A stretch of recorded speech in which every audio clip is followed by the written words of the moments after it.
What's up and welcome to another Mograph Mocast. I'm Dave. And I'm Matt, and joining us today is our new friend, Vikkal Parikh. What's up, guys? And Mograph is a supplement to our site, Mograph.com, which is a motion graphics tutorial site with tutorials, plugins, podcasts, and other Mograph stuff. And on the show, we talk about everything ranging from motion graphics to Cinema 4D, After Effects plugins, render engines, doing business, doing taxes, being a contractor, or working for the man. You can email us info@mograph.com. Let us know what you think about the show. Questions, comments, concerns, queries, grievances, artist suggestions, show topic ideas. We're on Facebook, Twitter, Instagram, TikTok. Hi TikTok. And Mograph.com. Come check us out on all the things. Come check us out on Mograph TV. And shoot us an email. It doesn't matter what it is. If you've got a question, if you just want to say hi, sometimes we feel like we're not sure if anybody's out there, I do. Did you get the email from Justin? I did get the email from Justin, and I have it right here. And and it's very comforting sometimes to get these because it's like nobody's listening. There's nobody out there. We see numbers. We just don't know if they're real people. Right. Exactly. I've listened to many shows, podcasts for a decade, and I've never written to some of them. Right. So, we got this great note. It's from Justin, who says, "My name is Justin. I'm a senior motion designer, CG artist from New Zealand. I just wanted to say I'm a big fan of the podcast and what you guys are doing for the community. From listening to the podcast, I built up the courage last year to go to freelance mid-pandemic. Even though it was a little terrifying at first, it's been amazing, and I just wanted to say thanks because if it wasn't for you guys, I wouldn't have done it. Keep doing what you're doing. Thanks." Awesome. Well done, Justin. Yeah. That's super exciting. Yeah. Your life has completely changed by going freelance. Yeah, that's true. It's true. We didn't say in a good or bad way. Right. But it's true. Yes. Little from column A, little from column B, Yeah. But real quick, Vikkal, before we get to all things you and Attaboy Studios, we're going to just quickly do some week wrap up. We don't really have that much to talk about, but I just wanted to hit a couple points real quick. Number one, I don't think we have any Camp Mograph updates right now.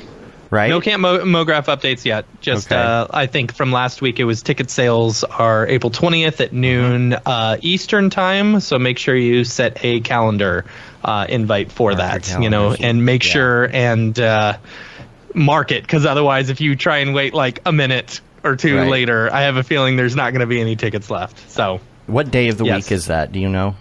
I don't know. Hey Google, what day is April 20th this year? I think it's a Wednesday. Is it? Wednesday. It's a Wednesday. It's Wednesday. Yeah. Okay, so we got to mark our calendars to be free that day. There's not like a Maxon show that day or anything, is there? I hope not. I hope not. There may be. It might Who knows? Be just you. we'll check and see. But okay. So camp updates. Nothing new on that front. Meetup wise, I did want to mention a couple things. NAB is coming. As far as we know, everything is still planned. All the different people that you usually go there to see in the motion graphics industry so far seem to be going. So I know a lot of people are trying to figure out, am I going to go? How am I going to plan this? Go to our Slack, go to the NAB channel. I know there's some other people. I kind of just got the conversation in there going again yesterday. See if other people are going, where they're staying. Maybe they want to do an Airbnb. Maybe they want to go to the same hotel so you can collaborate on transportation, all that kind of stuff. Get in there. The Motion Meetup that we are sponsoring along with a bunch of other people that usually happens the day before the first day of NAB. As far as we know, it is still happening. We don't have information on that yet, but as far as we know, it's happening, and the sponsors seem to be all on board. So if you're on the fence right now, I feel like everybody we're talking to, this is the plan, is to do NAB right now. But we'll gauge it, and we'll keep checking back in because we know the pandemic can go any direction. I bet it's gonna depend on the spring breakers, and how much chaos they cause for the pandemic. So if there's not that much, then NAB will probably still be happening. I did see that Vegas recently changed they got rid of their mask mandate, which I thought was very interesting. Now that doesn't mean that the show will be that. It doesn't mean that the show. A lot of international people coming in, and they might be precautious about that. Yeah, so it's interesting to we'll keep up to date. We'll let everyone know. But as of right now, we're planning on going, and I'm very excited about it. Yeah, so we'll let you know. And we've got a couple other meetups that we're just milling around right now. We don't have any specific dates, but of course, all this is pending on how everything's going. But we're talking about maybe something in May, going to maybe like a Colorado meetup or something, possibly. Still talking to EJ, have not worked in any dates or figured any of that stuff out yet. But if you're looking to do some meetups, definitely just keep an ear out. We'll keep you posted. Upcoming shows, I just did want to mention. Next week we've got head of staff, Camp Mograph head of staff, Casey Hupke. But I did want to mention Stephanie Fung. She's moving to May, and we will have Gavin Shapiro on. So that'll be fun. And if you're watching Mograph TV, make sure that you, first of all, keep Mograph TV on all the time, right? All the time. See, I've got it on. Mograph TV. There you go. Yeah. Because after the show, other things play. Next week, we are going to start, after the show next week, you're going to see the first episode of Swarovski's Between the Keyframes. That is joining, that show is, their show is joining Mograph TV. So check that out there. But that'll be on after the show. So next week you can stick around and check out Swarovski right after the show. That'll be fun. And spread the word. Mograph.com/TV. Make sure that you put it on in every break room, in every conference room that has a free TV. Just stream it everywhere. Spread the word, because if you don't spread the word and if people aren't watching it, then I don't know if we're going to keep doing it. It's an experiment to see if people want to watch this, So. And we're really hoping to also add a lot more original content from us that you'll only be able to get from Mograph TV. So make sure and stay tuned. And there's content from Maxon, Rocket Lasso, Boris, Jags, Winbush. Plain Arts Podcast is on there, and of course some of our stuff, and there's tons of content, and I spend a lot of time programming that stuff for every moment of every day. So if y'all want to watch it, that would be much appreciated. It's a lot of work. Get on there and check it out, put it on, and tell us what you think.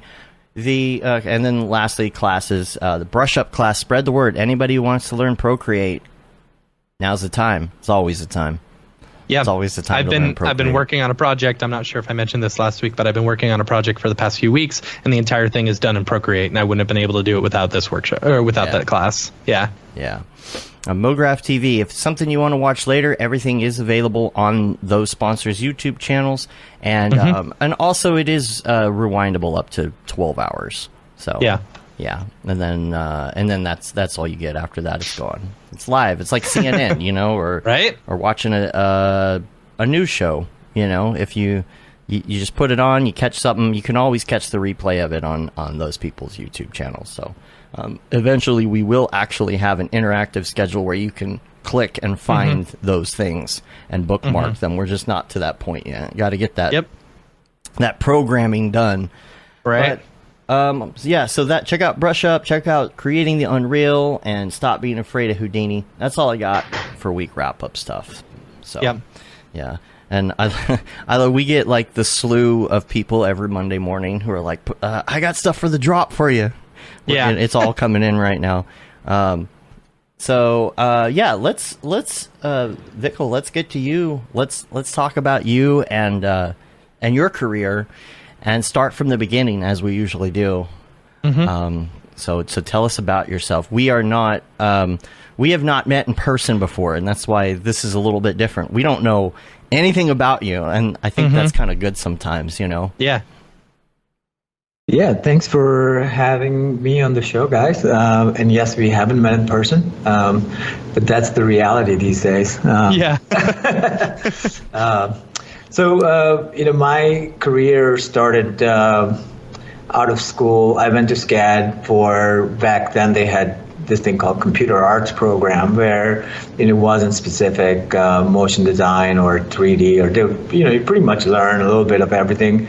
And the idea was to create art using computers. It was in 2000. And I graduated from there, and there were a few shops that were, kind of up here, like Imaginary Forces were doing some good work, and Trollback was doing some like really killer, Mograph stuff like type design, and those were definitely very influential in the work. So I moved up to New York and got an internship at Edgeworks. There's a company that did a lot of broadcast design. That Mograph was pretty much used for broadcast design and a little bit of title work back in the day. So moved up here, interning with them, worked on the show, helped pitch a show to MTV called Room Raiders, and this was like while we were interning, so I really didn't know what it meant to be a freelancer. But once the network picked up the show, couldn't be an intern anymore, so they hired us to just work on the show, and that's really how it got started. My love for design. My background's in architecture, and then coming to SCAD, I always loved graphic design. So like combining graphic design, animation, and architecture, that seemed to be the draw for me, and motion design kind of fits the bill. Yeah, I was going to say that's a really good foundation. Yeah, that's a really good foundation to work with. Yeah, and the program that they had at SCAD too, I think, was definitely instrumental in learning a variety of things. In the short time I was there, so you could take a class in graphic design and film and sound design. So it definitely helped. Actually, gauge what I was most interested in, and it just ended up being interested in, pretty much everything. So, and I freelanced around New York for a while at different design studios, which a lot of them no longer in business. And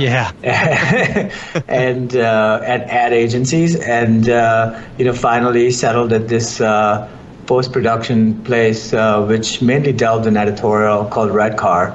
And I was there for close to like 6-7 years, and at the end of it, I thought it was just more.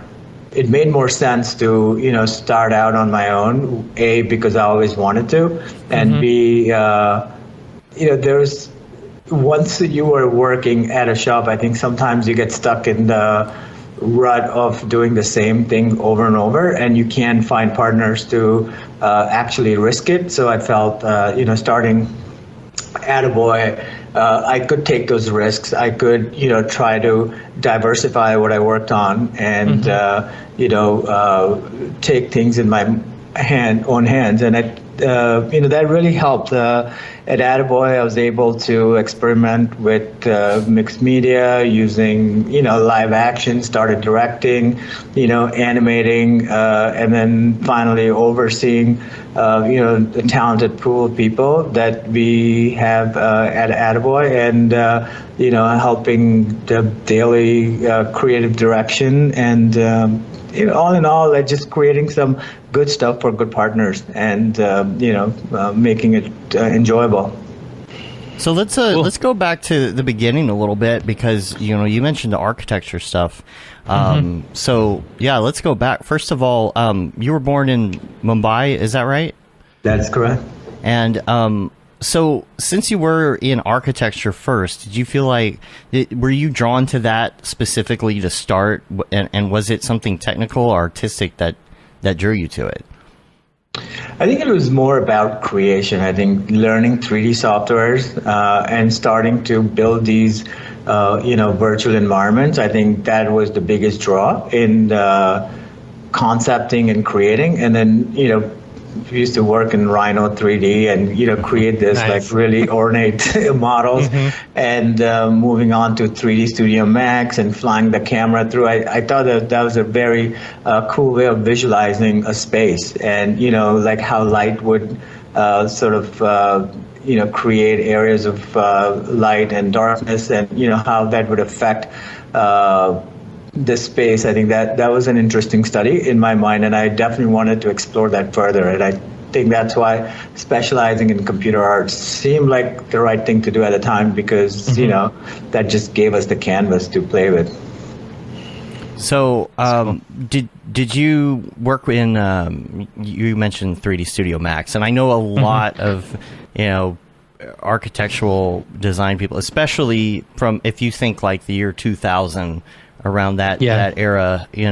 We're deep into 3D Max, and many people still are. How much did you do in 3D Max, and did you feel like, or do you feel like there's other programs now that you like better? Like, what is your main program of choice now? I don't think we've even asked that. Yeah. Yeah, I think we're, very software agnostic in terms of the way we approach work. We seem to find the solution that fits the project or fits the brief the most, and I think that's really helped us in shaping the way our studio functions. Although I must say, like, they use Cinema 4D extensively, we use Maya extensively, and it really depends on the task. I think we use Houdini for particles, so the artists really take upon themselves to find the most optimal solution and just go from there. So I wouldn't say like we are a Cinema 4D shop or a Maya shop. And a lot of times we actually build those models and for real, and then fly a camera through it. So it really depends on the project. We like that handcrafted feel that a lot of our work has, and I think the only way to do that is actually build it. And also from my background in architecture, you were always visualizing stuff by building them and then, looking at them. I think that sort of overflows or spills into, a little bit of the work that I'm doing right now. So what made you decide, like, to pursue this at Savannah? Back in India, there were no courses or no schools that, helped you specialize in something like this. I think there were some like technical institutes that would teach you the software, but you could really learn the software yourself. So SCAD was one of the few schools here stateside that actually offered this course, and there's SVA and Pratt.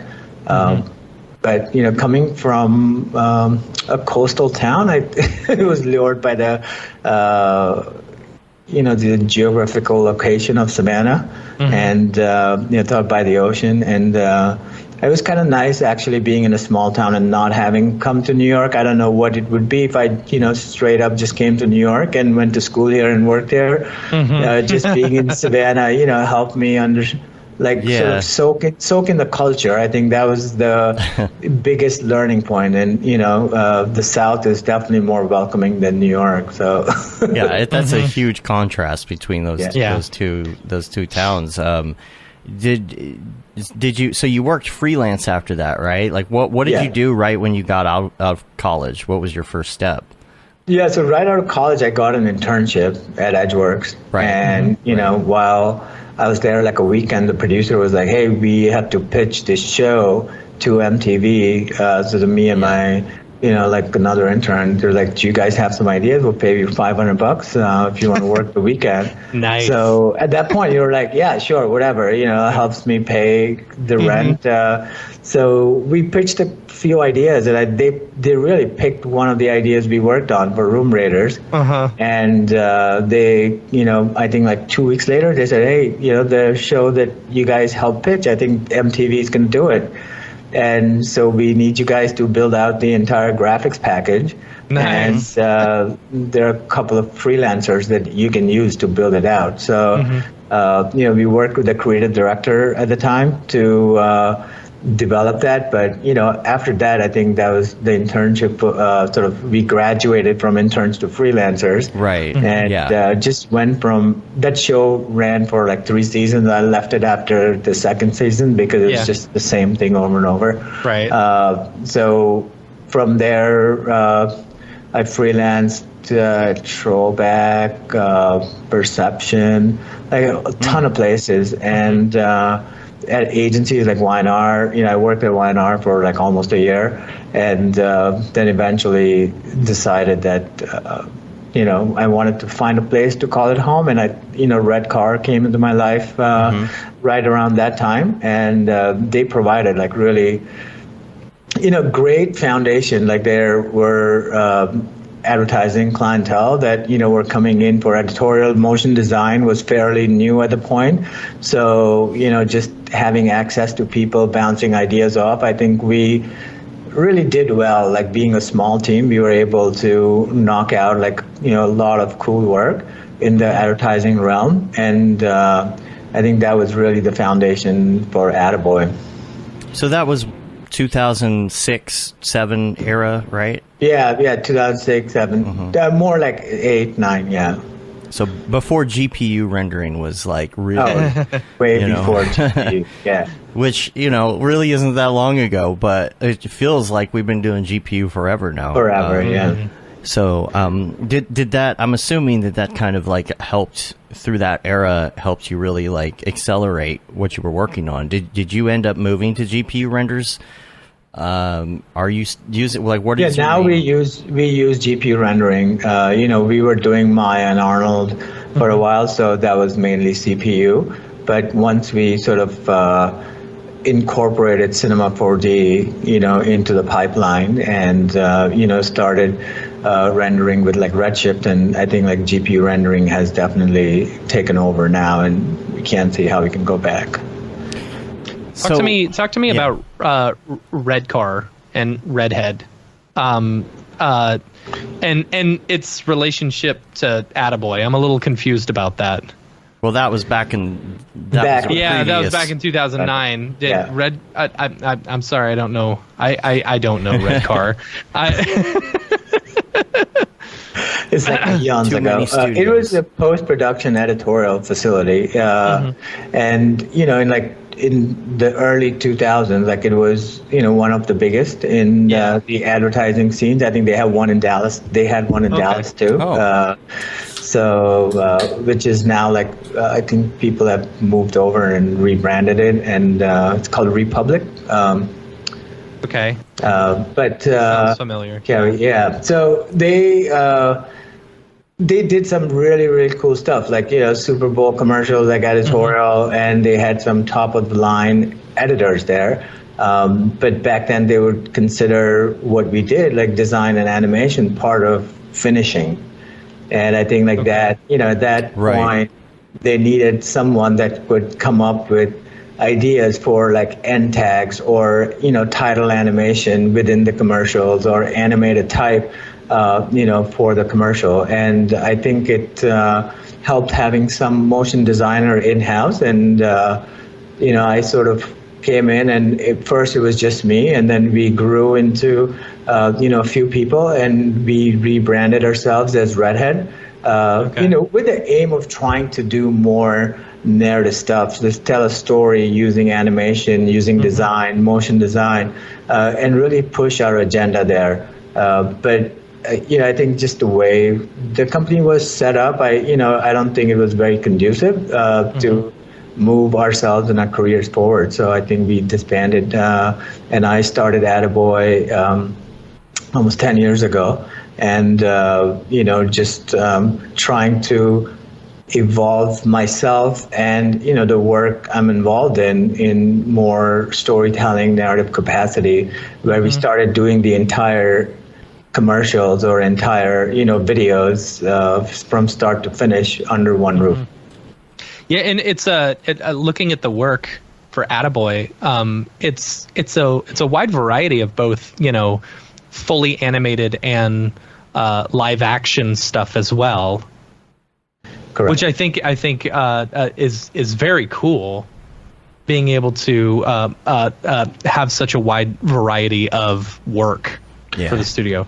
Cool, thanks. I think we took a conscious decision as a studio to not pigeonhole ourselves into, just animated content or like, certain type of design.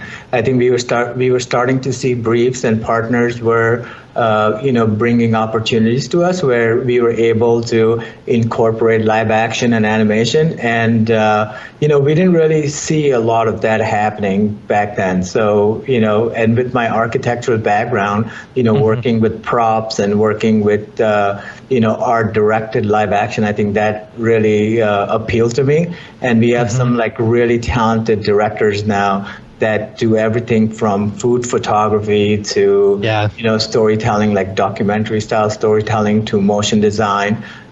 So we really try to take what we do best is tell a story and see what connects the most. I mean, now we're doing like 50 videos for like TikTok for a brand, and they have to be quick churn and burn because they just have to be made. I think it's just like content at scale. So we find the best method for that, and try to keep things a little more modular in that case. So we are about to and we've been experimenting with like animating in Procreate, Photoshop, and we did an entire music video in Photoshop back when Photoshop could not even handle, because it just seemed like awesome to do. Like we did the Mojo Thunder music video all in Photoshop, I think in like 2000. I want to say like 2014. This is a long time ago. But we crashed Photoshop and we had to like open phrase. It was pretty entertaining. But yeah, we always trying to push boundaries in terms of how to come up with that sort of bespoke, handcrafted look. And I think that's really, I want to say like our style and our emotional contribution to a project. So throughout the years, when I'm doing Mograph stuff, I have a lot of ups and downs, right? Like emotionally and philosophically, all of this, right? Like the older I get, the more I'm like, okay, I really have to have something established. What am I going to do the rest of my life? And something that comes up, I think, with a lot of people, when we were at Camp Mograph a couple years ago, Ryan Summers was talking about nobody had retired in Mograph yet, right? Yeah. And some of us that were kind of coming up, we were getting older. I think some of the people that were older in this industry, like in 2000, were completely in a different era of this, right? We're talking like early Grayscale Gorilla days, Mograph.net days, all of that, right? And now that I feel like Matt and I, for example, we're entering this certain phase of our life. We're like, okay, are we going to stay in front of the computer doing the freelancing stuff for the rest of our lives? Or are we going to run something? Or are we going to do some work and some running a company or whatever that is, right? A lot of people want to jump off and freelance. But after 20 years, 25 years, you might want to do something more than that. And people ask, well, what is that? And my answer is always, okay, well, you start a studio. And that doesn't mean that you go buy a building and do like whatever, right? Like you have to make kind of a decision, if you want to work with other people and have freelancers or employees, you got to brand yourself as a studio. So you were freelance and you did some things. Sure. Tell us a little bit about about that journey and about Attaboy and about branding as a studio rather than a freelancer. Yeah, I think you hit the nail on the head. Like as you progress in a career, eventually everything starts becoming mundane. Like you're like, I'm doing the same, stuff over and over. If people hire you for a certain style, I mean, how long can you do the same, animation for? Thankfully, with technology now, like you can apply the same fundamentals to a lot of different areas. I think so. People getting into this field or who've been around for a little bit, have the option to work for, tech companies. And I see like a lot of people doing that, like a lot of designers who've been around for a while, like move to, the tech giants and be a part of their in-house sort of creative brain trust, so to speak, like motion oriented. But when I, started Attaboy, it was really the inkling to be able to do something bigger than just like 5 seconds for like a 30-second commercial. And when we were seeing a lot of things happening, like, oh my God, this could be done differently. This could be done better.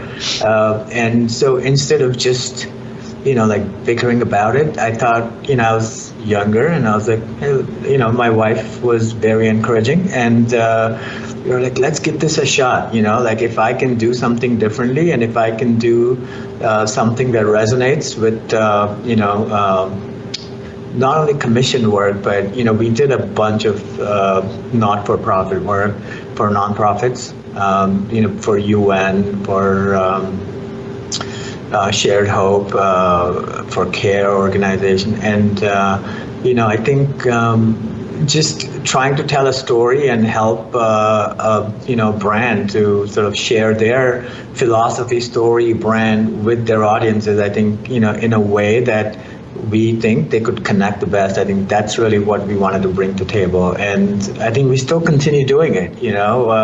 We have very long-standing relationships with clients that, it's just repeat work because of the fact they understand that we have a deeper understanding of the audience rather than just executing, a script or executing a board. We take the liberty to offer up modifications to a script or, like even when we're pitching on a job, a lot of times, and I think it's a two-edged sword because a lot of times we lose a pitch is because it's just so different from the original brief. But, that's what we bring to the table. We look at your problem and we try to find a creative solution to get to where you are rather than just giving you eye candy. Yeah, it's really that's important. really what Attaboy is. Yeah. But I will say, looking at your work, while you're doing that, you're also giving very good eye candy. Right. Yeah. You gotta pay the bills. Right. Yeah. Hi, my name is Sashia Dumont. I'm a writer, actor, and filmmaker. Hi, my name is Paul Robinson. I'm a director, DP, and filmmaker. We are the creators and hosts of the Go Gorilla Filmcast, an online source for all things indie film. We are a husband and wife film team and co-owners of Send 3 Productions, and we started this podcast for filmmakers like ourselves who were producing on micro budgets with skeleton crews. Go Gorilla is a weekly podcast that features various talents in TV, film, and web series productions. We've interviewed filmmaker powerhouses like Kestrom Pantera, Richard Raymond, Alex Ferrari, Cassandra Ebner, and Ryan Connolly. Amazing actors like Hannah Ward, Lou Taylor Pucci, Chris Wataski, and Eileen Gruba, groundbreaking cinematographers like Jody Lee Lipes, and Jessica Lee Gagné, and many more. We also offer weekly reviews of our favorite films and shows, which vary from low-budget first-time filmmakers to A-listers and everyone in between. Go Gorilla is proud to announce that we have officially joined the Mograph Podcast Network. So if you love filmmaking as much as we do, tune in every Sunday for a new episode of the Go Gorilla Filmcast, your source for all things indie film.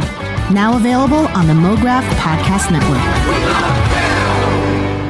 And that's the thing. A lot of people don't realize when you do get to that point and you start working on with clients that you have on a regular basis like that, they realize that you are a good solution because they know they can come to you for that solution, not necessarily, oh, can you just execute this plan?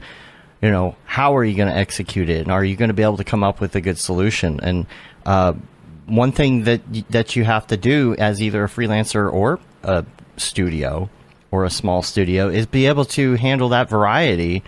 If clients came to us this year for like concert visual stuff, super technical, like inventions and not necessarily not necessarily anything super eye candy or anything, but being able to technically pull something off that might be complicated because it has to do with inventions in manufacturing and mechanical engineering, or you might get stuff that's just full-blown creative, and it's about, can you execute it, how well can you execute it, and are you able to fit a timeline, are you able to fit a budget? All of that comes in when it comes to keeping clients. So you've got those clients, for example, that are coming back, over and over. That's I think, isn't that exciting? Like, that's what we feel is exciting. Like, we, definitely as a studio, we do have, we get bored of stuff very quickly. So if, the same thing happens over and over, I think we lose steam, and eventually it becomes a burden. And if we wanted to do a job like that, we, take on a higher paying occasionally it could be lawyers or doctors that are doing the same thing over and over. But, being artists, I think we want to experiment, and I think we want to keep that, that kindle of like the unknown. And I think that's really what drives us. It's hard sometimes with long-standing clients too, to keep everything fresh. Right, like if they say they come to you with a monthly or every 6 months or a yearly project, you want to make it better every year so that they stay with you. Yep. Number one, if they feel like it's getting stale, they're gonna go with someone else. Or if you're working with an agency, if you're a freelancer, you don't want the agency thinking, oh, he's always going to deliver the same exact kind of thing. You want to be throwing in fresh ideas. I was going to ask you, I wanted to talk about your work a little bit. We haven't talked about the specifics of the work. Let's start off, though, by telling us, what was your favorite project to work on at Attaboy so far? Definitely the music video I mentioned, like Mojo Thunder. That was pretty rad. We had some really good team, that actually worked on it, and I think we were very, very happy. And that and the Shared Hope, it was a video we did for Shared Hope organization for human trafficking, or against educating for human trafficking. I think that was very touching, very helpful. A lot of people pitched in, and tons of freelancers just helped out on the project because of the cause, and just for the love of. In recent times, I really liked working on the Progressive campaign, which was a mixture of live action and CG. And again, we shot. That was supposed to be an all CG campaign, and we were like, hey, why would you just let's make this? Let's make make this as photoreal as possible. By just shooting it, and then we incorporated the characters, and Ridvan, he's the head technical director at Attaboy. He really knocked it out of the park with incorporating these animated characters into this using Cinema 4D, and we were able cool. to so it was a lot of fun doing this, and it's very imperceptible. Even to me now, like what is real and what is CG, I was going to say, I can't tell the I'm difference. looking at it and I'm thinking that it's like stop motion. Yeah. But wow, it's beautiful. That's cool work. Yeah. So we made, like 3 or 4 3-layered cakes, and then shot it, we didn't have the budget for a motion control camera, but we sort of motion controlled it ourselves, right? And try to get it close. And then it's the same with this landscaper spot that you're playing right now. I think that we were able to sort of do a hybrid of stop motion and then use placeholder characters in there just for placements, and then. So it's equal part technical, equal part creative, and equal part risk. When the client just comes with a straightforward, we need 2 15-second commercials, and this is the budget we have. Going from there to be like, listen, I know we might blow your budget, but what if we did it like this? Be a lot more charming. You'd have the tactile feeling for it. And, at no point, I think it'll be a little more endearing than just running it, straight up. So that actually has been one of the most fun projects. I wouldn't say favorite, but one of the most fun projects to tackle.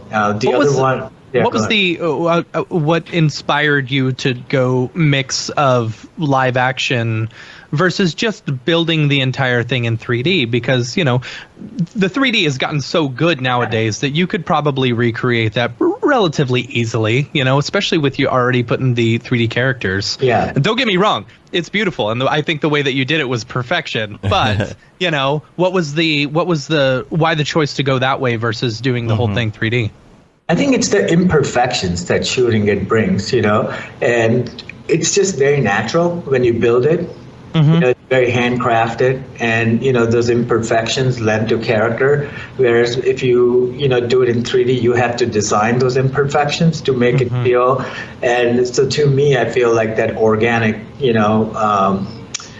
the organic feel to visual is lost when it's like all CG, and it doesn't have to be shiny. It could have the right level of imperfections, but then you're struggling to get those imperfections right, and what you think is imperfect to the other, to the client might feel like too imperfect. Whereas when you're shooting it, it is real. This is what icing looks like on cake, or this is right. what it looks like. You can't question it. This is how water flows. You can't question it.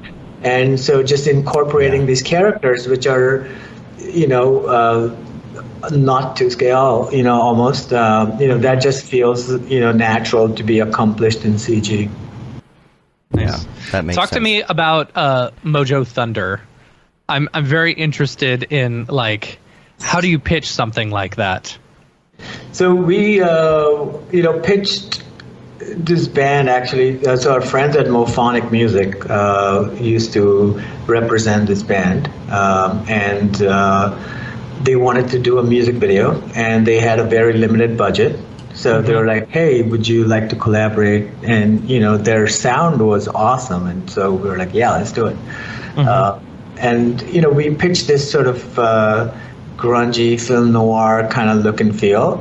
And we said, are you guys okay with making this risque? Do you want a safe music video, or are you cool making it a sultry, sexy music video? And they were like, yeah, whatever you guys feel. So we sort of threw some mood board together, and for visuals, and pitched it to them.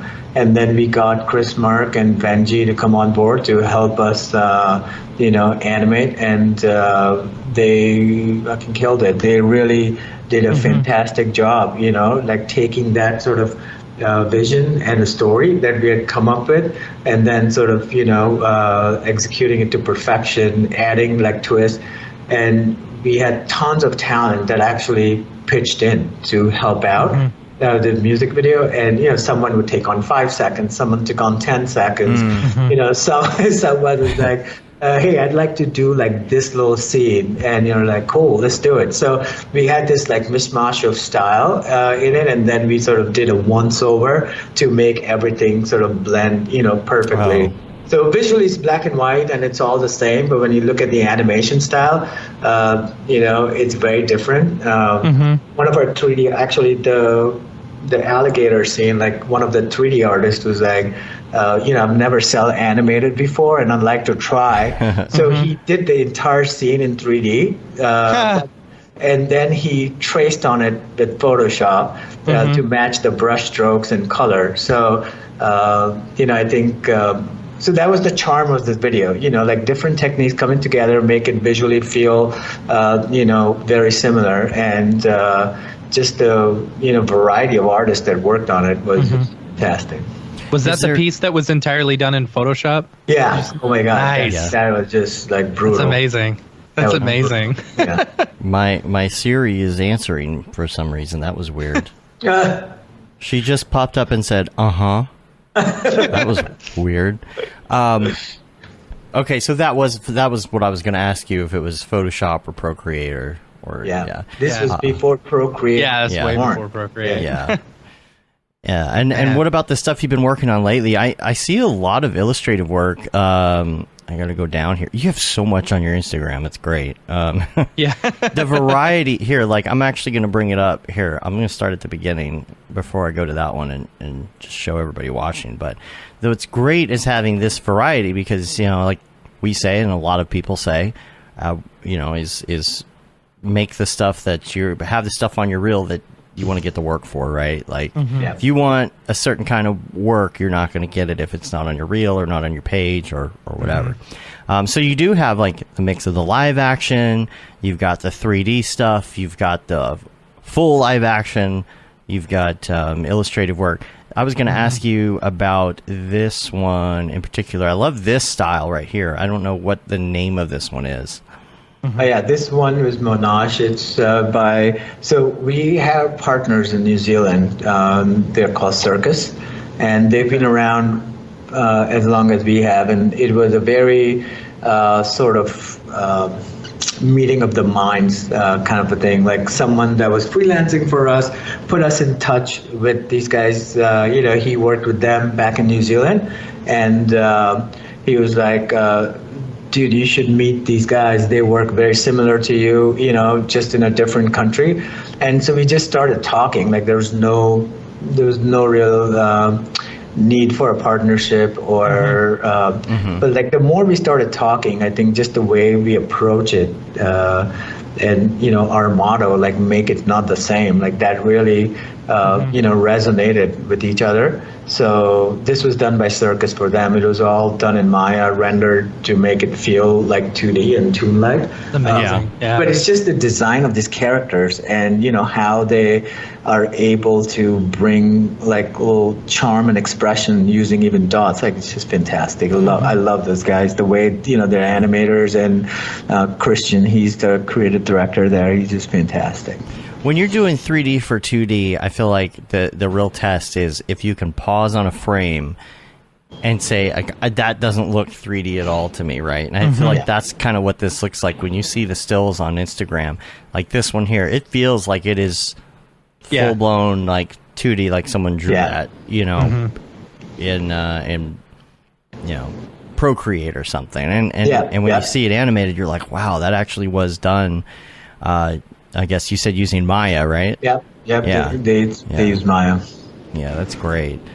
But it's so great to have that variety on there. I noticed this GE one too. I think I've seen this one before. I have seen this one. Yeah, this one's like all in camera. Like there's no CG at all. Like so we use. I love this piece. I've seen this piece like hundreds of times. It is absolutely gorgeous. Thank you.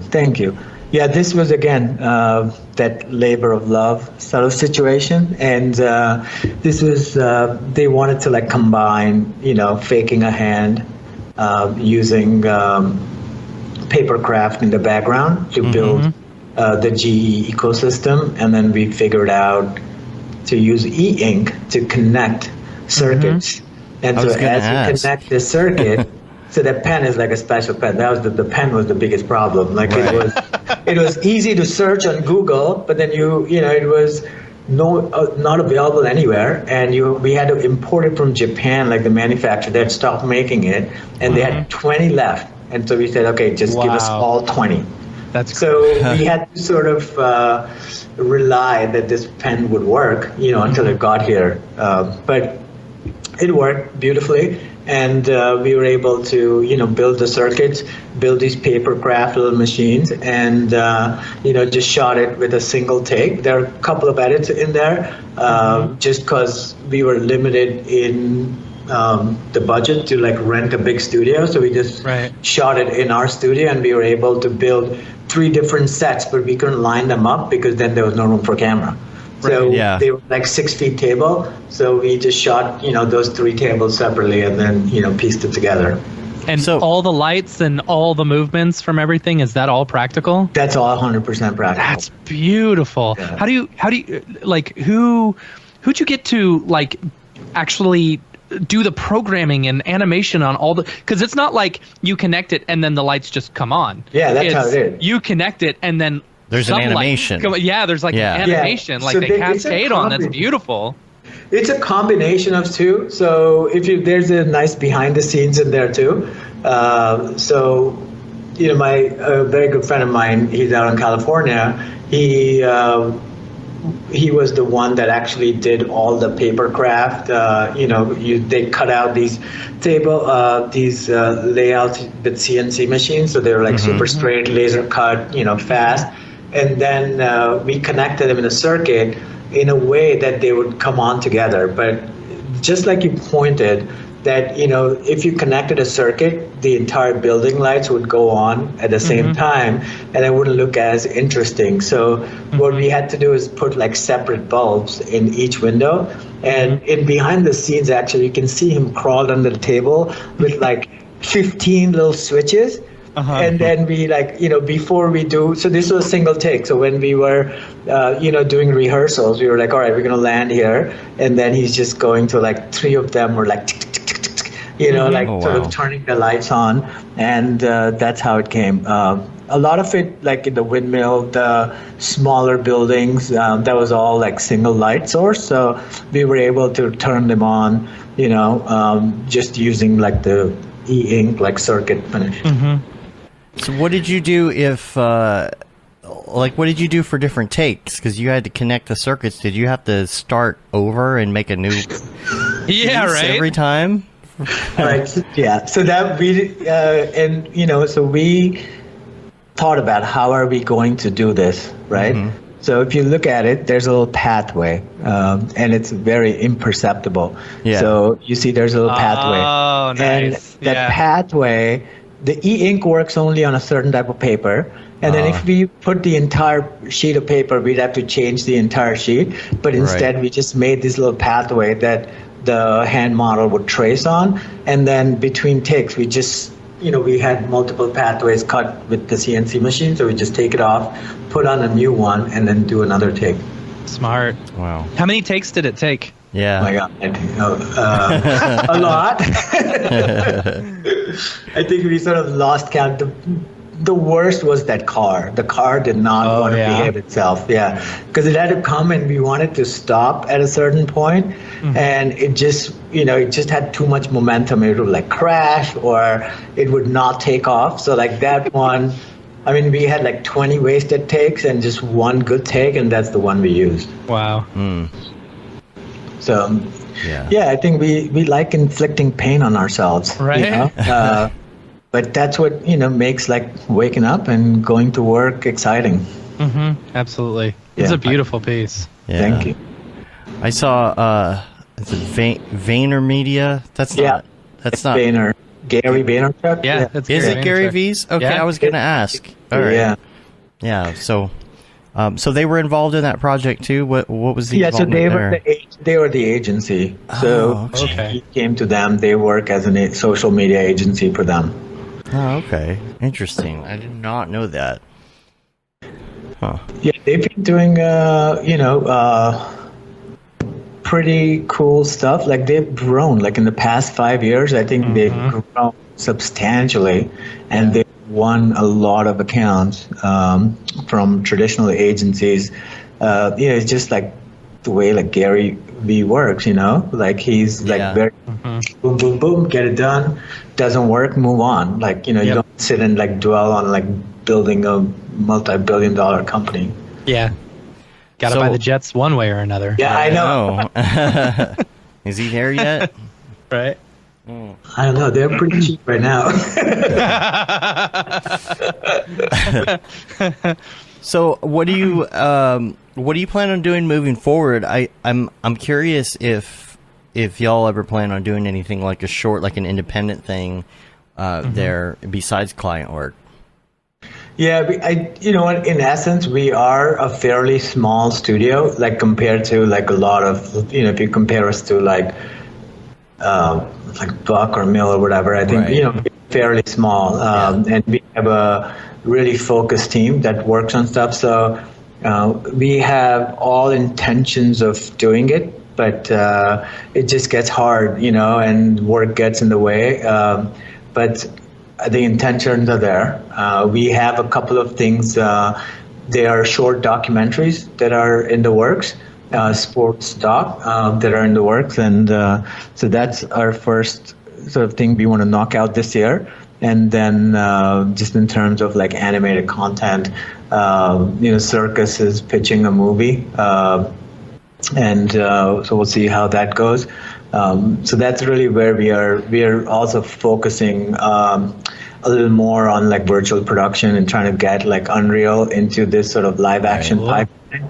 and we have something coming up pretty big, which I don't think I'm allowed to talk about. So, all right. I think we are very excited about that, and I think like that's really the direction moving forward. It's like the combination of like DCC applications and Unreal or Unity, and just creating work. I think that's one way we want to push forward. If somebody is like looking to expand beyond doing freelance work, and they decide, okay, I want this to be a studio, what advice would you give the typical artist who's freelancing now, who wants to go to that next level? Maybe think about a studio, or running a company, maybe having a retirement. I think you really need a big heart, and even like a stronger heart, because your highs are really high and lows are absolutely low. So, like February, like business is slow, like what are you going to do?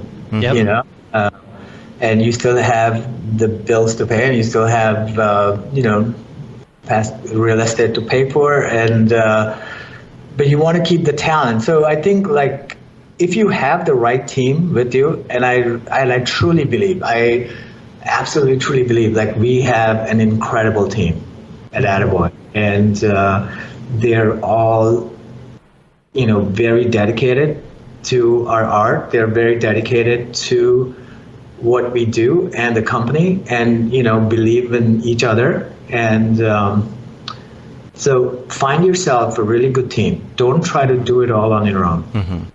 And if that means the first few years you're working for less than minimum wages, I think it's worth it. But if you really want to do it in your lifetime, I think you should try it.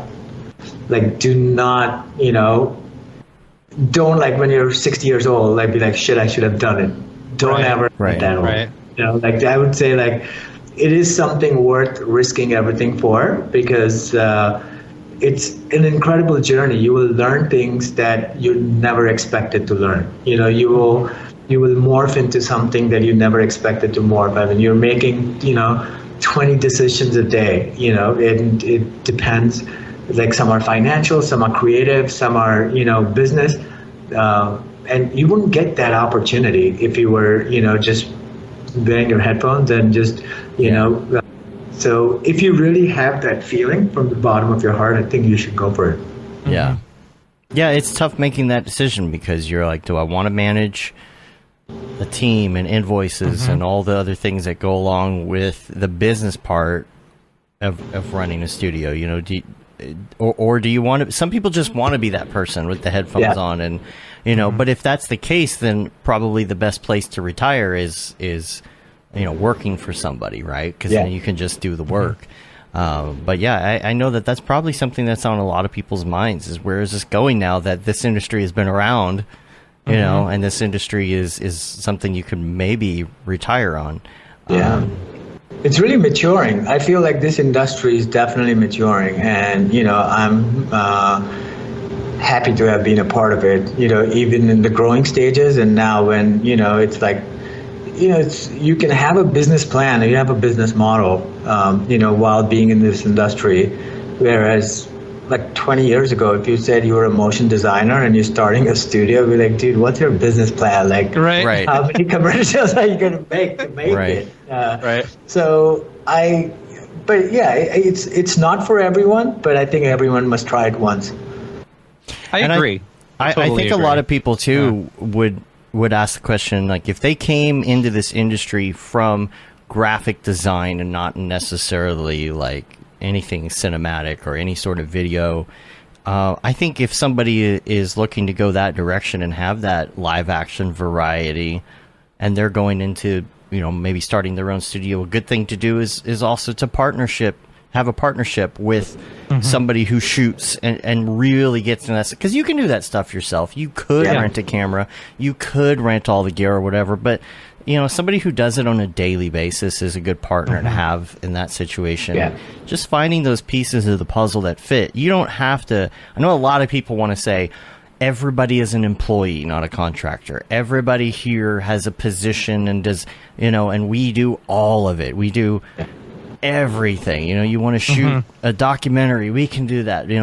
But you do have to be careful about that, because if you try and do it all, you're definitely going to spread yourself too thin. So having those partners is great. And finding the right person for the job, like finding someone that is great at what you really want to get done. I think that's the best. A lot of times we have a client who, we are doing a portion of the job, but then there's this 30-40% of stuff that we don't do, and so we're like, you know what, we're not even going to try and attempt get a freelancer we've never worked with and focus on it. Let's just either subcontract it to another company or find someone within our network that has proven that they can do this, and let's just be transparent and collaborate. I think collaboration is a big word when you are building a business. You really want to find the right partners, collaborate, and just don't be shady, and I think you'll be fine. Scott says in our chat, technical problem solving ability is key, and that's true. If you don't know how to do something, being able to solve it, usually for me it's like, okay, who do we know that can solve this technically, because it's not me, or at least walk us through it to where we could figure it out on our own. And just having good people on standby for that. One of the questions as well in the chat is, do you have any advice for anyone that's not yet freelancing, taken that step yet, but knows some 3D, loves 3D, but is looking to get into that? I would say for that person is, one, learn how to collaborate and be part of a team. Because, this production, as I call it, a team sport, it is not, a solo sport. So you can be, know the software. You can do like a 5-second animation by yourself, but then working within a team and a pipeline, I think is very important. And I think just for that, being at a studio or a company, to start off, I think makes most sense to me personally is, just you learn a lot, you can give a lot because of your enthusiasm. I think what you will bring to the studio is just, amazing. And so you have something to give, and, you soak in a lot, and then decide if, I don't think financially, I know now it's been more beneficial to be a freelancer than a staff, but in the long run, I think the burnout rate, just constantly hustling for work when you're not working, as opposed to a security. And again, as you're getting older, your family, if you're not made for it, focus on the work if that's really what you want to do, and let the company support you. I mean, obviously don't fall prey to exploitation, but if you're with a good set of people, just grow as a team.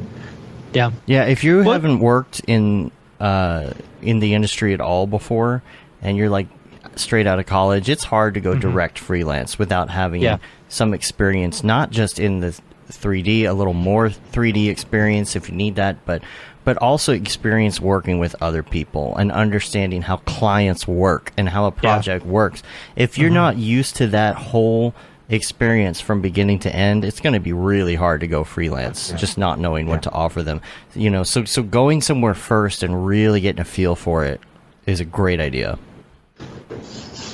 So. Hey, this is Dave. I just wanted to stop for a moment and thank our sponsor, Otoy, the creators of Render Network and, of course, Octane.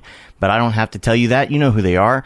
You see the results of their render engine all over the interwebs, and we're very grateful that they're supporting what we're doing at Mograph.com, from this podcast to Mograph TV to events like local meetups and Camp Mograph and all our community building efforts. We can't wait to show you what's in store, all thanks to their support. Go check them out at otoy.com. Now back to the madness. I'm curious to know how Attaboy has been handling the whole pandemic. If you've seen a shift in the way that people and companies looking to get work done are handling things since the pandemic started. I know with us, we've been a lot more successful because companies have been more willing to use remote workers and stuff like that. I'm curious if you've found anything similar to that. Yeah, I think, yes, we've been more open to finding remote workers and, experimenting with them. And I mean, financially, I feel like the company has done well past 2 years. So, can't complain about that. The biggest gripe I have to the pandemic is that sort of team spirit or like sort of brainstorming of, just somebody like walking over your shoulder and be like, that's cool. And I think that's just that little bit of acknowledgement that you need, or encouragement to like keep pushing harder. Or if you're not sure, to just like peek over, like, hey, can you come take a look? Like, what do you think? And, your colleague could be like, ooh, I love it. Or, this red is distracting or something like that. I think that kind of stuff lacking. I know there are tools to do it online, like, via screen share, Discord, Slack, all of the above, but I think like there's this physical sort of being in the same physical space, or even sort of decompressing about going for a coffee, or that's something that I feel the team's been missing, and we can't wait to like come back in full force. I totally get that. It's like that in-person collaboration that you don't even realize happens. Until it's not there anymore. Like banter, like you're just talking while you're working. You can just keep like talking about stuff, and I think it just keeps the juices flowing. I really feel that's very important, especially in the creative industry where it's more of a collaboration than like. Although in live action, like we've seen, like everyone still does that. So when there are live action shoots involved, like everyone's still sort of coming together and building props or on shoot day or pre-production, are still coming together. But especially in the animated production workflow, I feel like that's been missing. I was over at Already Been Chewed last week for like Super Bowl. We were watching the Super Bowl and stuff, and I've been over there a few times. It's really funny. I introduced Barton to Discord, because he wanted a way for remote workers and stuff to be able to feel like they were part of the team. I introduced him to Discord, and so he's implemented Discord in the entire system and everyone, and he's got a bunch of remote workers as well, so that they can feel like they're more there. It's funny. So Houdini Mark, one of the Houdini people there, what he did, he used OBS in order to like key out his background, and he put his desktop there. So his viewport from Houdini, background. So everyone could see him floating in his viewport, which is so funny. So or it's like talking about the collaboration and stuff. Yeah. So he could just key it out. It was really funny. Camera into it. Right. So you guys being all like remote, obviously, you guys. How do you feel? Like, do you feel other companies have adopted this remote workflow, or it just seems like means to an end for now? I think it's like half and half. You get a lot of studios that we've talked to who are completely okay with remote workers now, especially working with some of these bigger name clients. Ones who are very secretive and not willing to work with remote workers ever, like 2 years ago. Now they're like, okay, you've got things in place to where we are more comfortable with that happening. I've seen a lot of that happening, but I've also seen some where they're like, we want bodies in seats and stuff like that. We want that the collaborative workflow and stuff. Yeah, we lost a pretty big gig because in the end it turned out they still wanted at least a couple days of in-person interaction in New York, and it's just like, okay, well, we're in Dallas, so not gonna work. But have you had a gig in the past, at least a couple of years, where you guys were using like remote workstations that were provided by the people contracting you? Yes. Yes, it was not great. Yeah. I had a client that I had to use TeamViewer to log into their computers remotely, and it's like can't work like it's that. So bad. It was so bad, and like being able to like just having to watch like Well, first of all, After Effects will not play normally, on your local machine, then try and play it through TeamViewer. And like, it's so funny, the colors would invert and you're just like, Need Parsec. But I talked that Parsec is great. Parsec is better. I love Parsec, and what's so funny is like I introduced Barton again to Parsec, and I was like, you should use Parsec for some of your remote workers because TeamViewer is just bad, And he's got a remote worker who's, I don't know if it's the ones in Greece or the one in Ukraine, but they can't use TeamViewer because due to their country's restrictions or something, but they can use Parsec in order to get into their computers there, which is really funny. Yeah. Did I talk about the meme that I made that was a picture of TeamViewer and it says, "What is my purpose?" And I said, "You start Parsec." You start Parsec. TeamViewer is terrible. I think Teradici is okay. Like I know a lot of using like this, price point wise, like it sort of adds to the infrastructure. But Teradici is more of a secure lockdown type situation. If you're just doing like regular old stuff, man, we do Parsec between each other's computers all the time, and it's just solid. I love it. Yeah. Absolutely love it. Hey, I've got a quick question. Where did the name Attaboy Studios come from? Attaboy was just, when you're thinking of a name or what kind of a company am I starting, it's like, I want the clients to like walk away and you'd be like, that was a job well done. Attaboy. Attaboy. There you go. I love it. Yeah. That's great.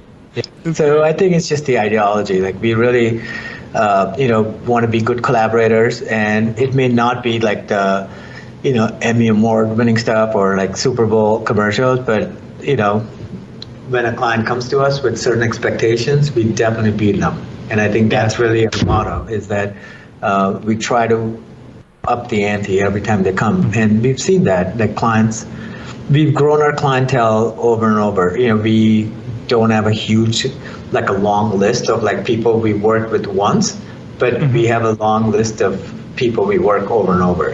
So we have a short list, but like it goes horizontally, like it goes long. Right, so. right. I really like that you push company culture a lot. Like, and it doesn't feel like nowadays a lot of companies are doing that. So I just want to say I appreciate that from you. Thank you. Yeah, it's interesting. I think the bigger you get, it's harder. Like, because we are a small team, it's easier. And, if I miss something, then, my head of production or even like a production coordinator be like, oh my God, you got, we forgot that, we should do this, do that. And so I think it's just like, you just have to do it once. So as like the founder, you just have to do it once. And then they know like, okay, that's the norm. Like somebody sent a bottle of booze to a remote, worker on his birthday. Now this is this person's birthday. Like it should happen again. You don't of course. It's just habits. Yeah. I think it's interesting hearing the reason that people pick names of studios. We don't ask that enough. Like, we should ask that more often. Like where names came from. Even ours, Nexus Motion, like it's so obscure, it's so hard to explain sometimes. It came from the fact that we felt like Disney World was like the Nexus in the Star Trek movie. You just want to get back into the Nexus, and so we named it Nexus, and we were going to put all the money toward going to Disney World every year, which we never did. Yeah, we never did. I mean, we went to Disney World, but we never paid for it, by doing that. And like the word Mograph, my middle name is Mo, and you like graphs. So. Right. Yeah, sure. That's where that came from. That's where that came from. So, that's interesting. We want to do something that we do on the show with everybody new who we meet, which is Mograph Recommends, where we're going to ask you some of your favorite things. So we're going to start by asking you your favorite movie. And again, as we always reiterate, this could be your favorite recent or all-time. It doesn't matter.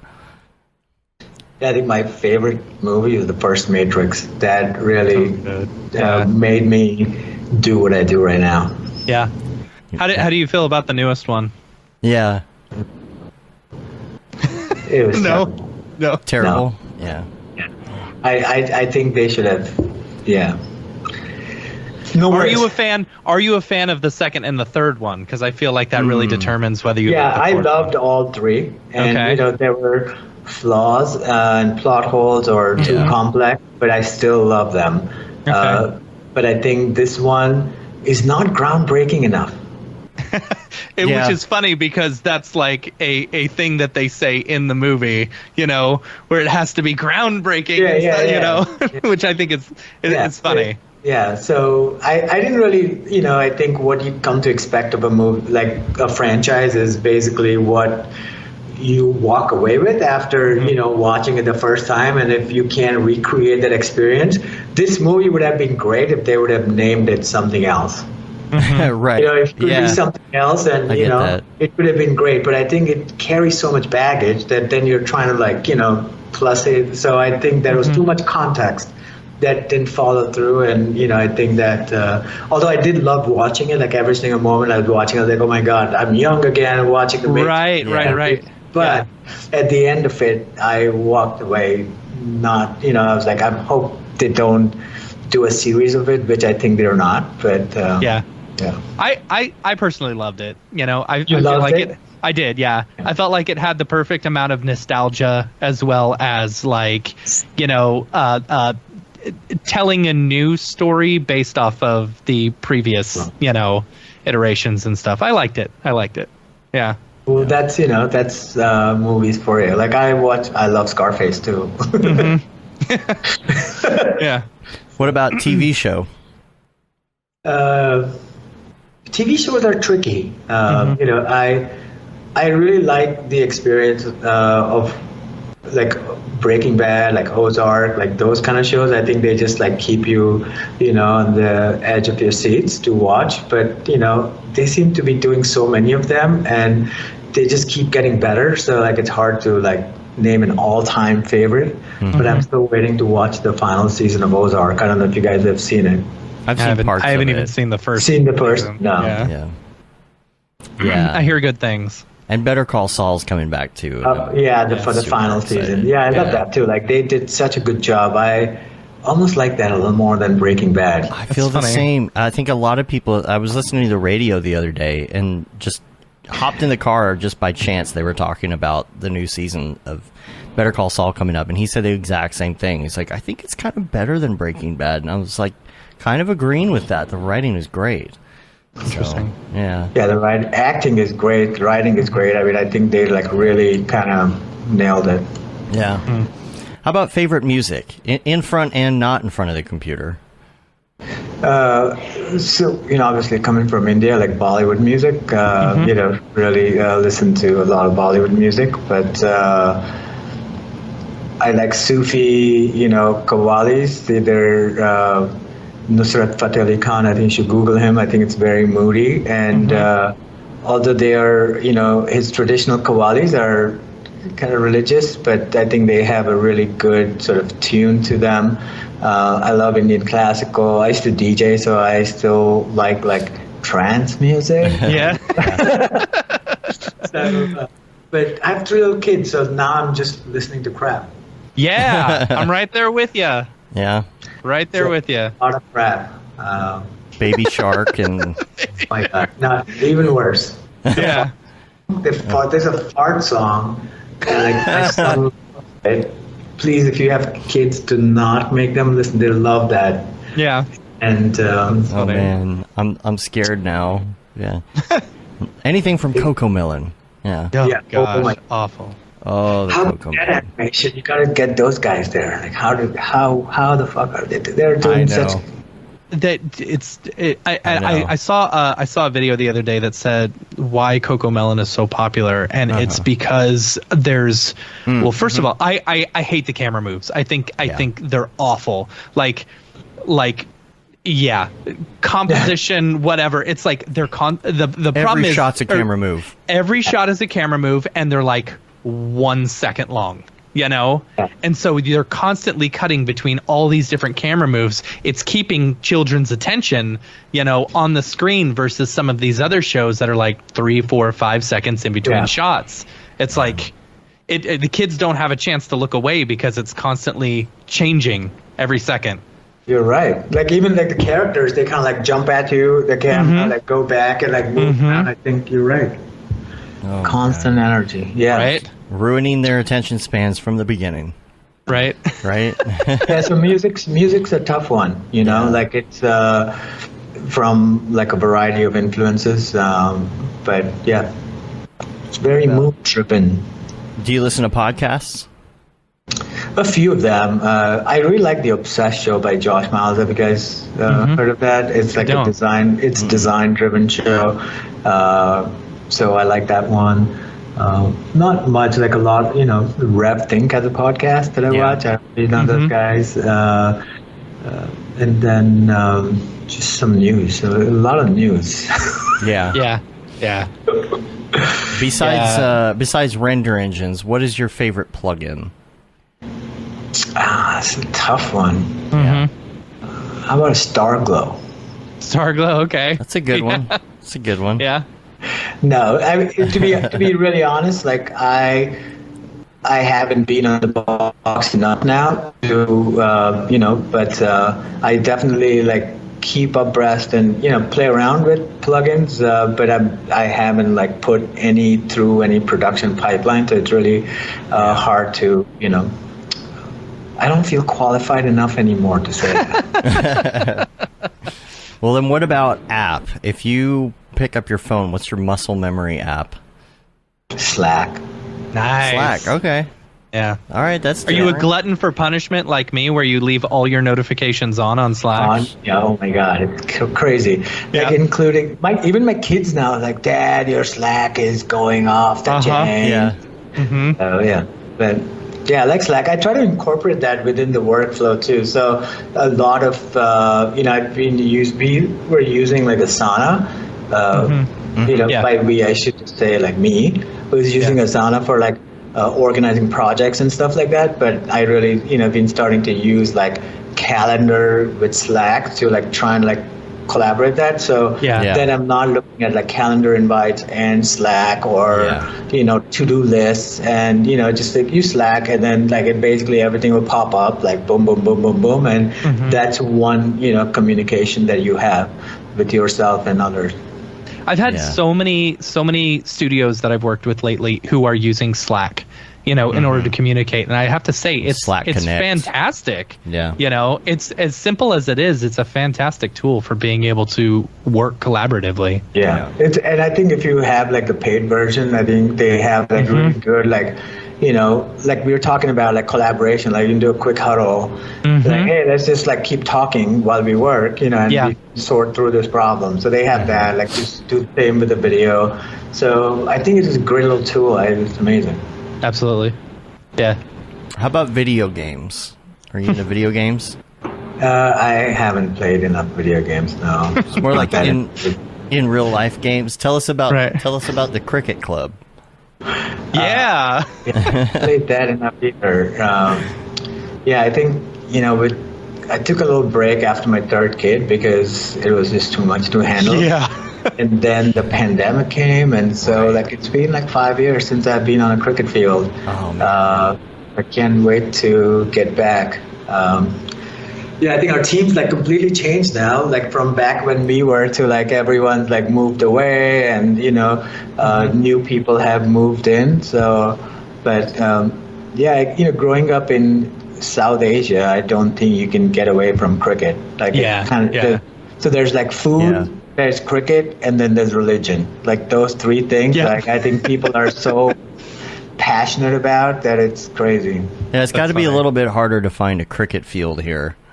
Just at random. You'd be surprised. If you look hard enough, you'll find they have like a really good bunch of cricket fields up in the Bronx and all over the U.S., like Rhode Island to, I'm sure if you Google, you'll find some in Texas, Dallas. But are they mostly like indoor, outdoor? Like, where do you find them? Like, what size They're are outdoor. They're outdoors. They are.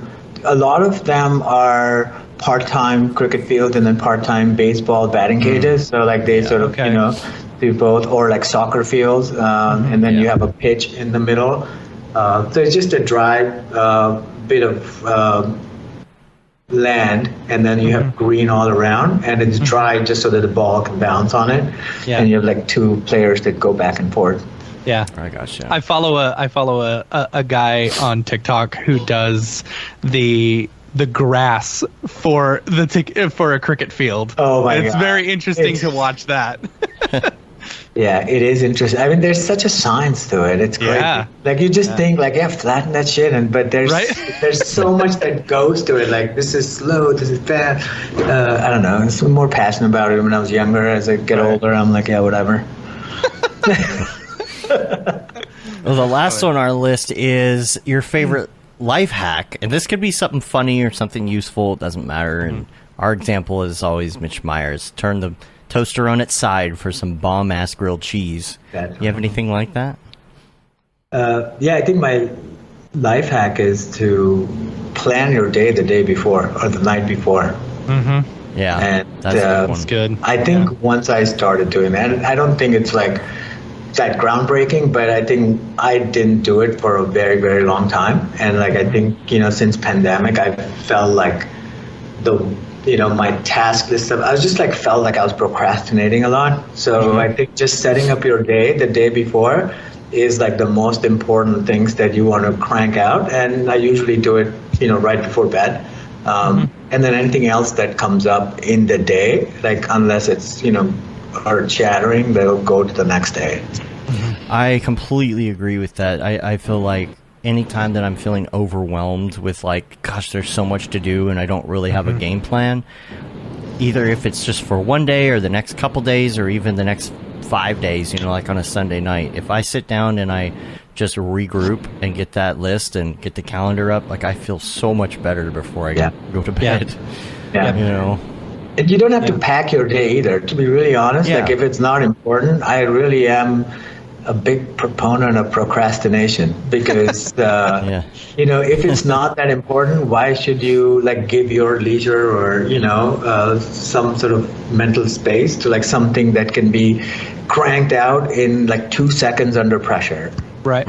I always feel like that's the nose man way of things too. I was going to say that's the nose man way of thinking. Yeah.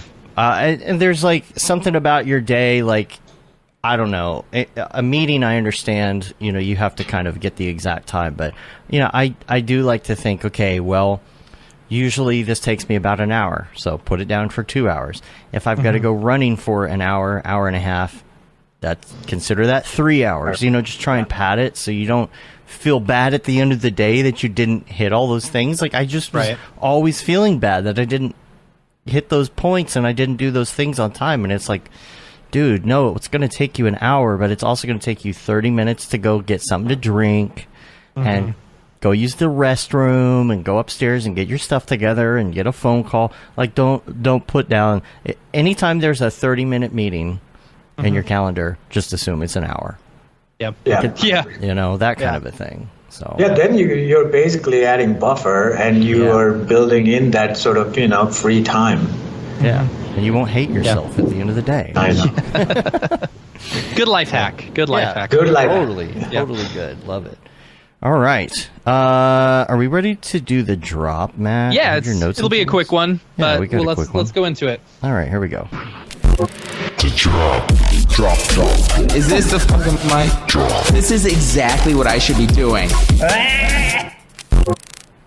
What's up, and welcome to this week's episode of The Drop, your weekly source for all things NFT and crypto art, as well as upcoming drops by notable people in the Mograph industry. I'm Matt Milstead, as joining me as always is Dave Koss, and joining us this week is Vikkal Parikh. Let's go into the drop. It's really short today because, because of Not Nifty much going Gateway and on. stuff and things. I would like to say, by the way, that this is the 1 year anniversary of doing the drop. Is today the 1 year anniversary? The 23rd, so in 2 days. Okay. But Wow. yeah, next week is over a week, so I guess this is, Well, I guess Where's it's the good cake? that it doesn't feel like we've been doing this for a year, NFTs As accelerating. painful as sometimes it may be, it doesn't feel like it's been a year, which is good. Yeah.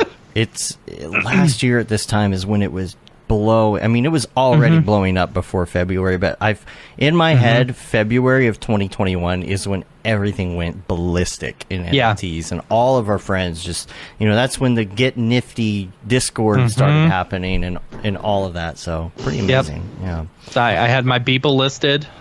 So I was waiting for that to sell. Yeah. I still got a few more weeks until it did. Yeah. So what do you got all right. here? Going into Nifty Gateway, they only had a couple of drops listed for the rest of the week or whatever. I guess they're updating on Wednesday.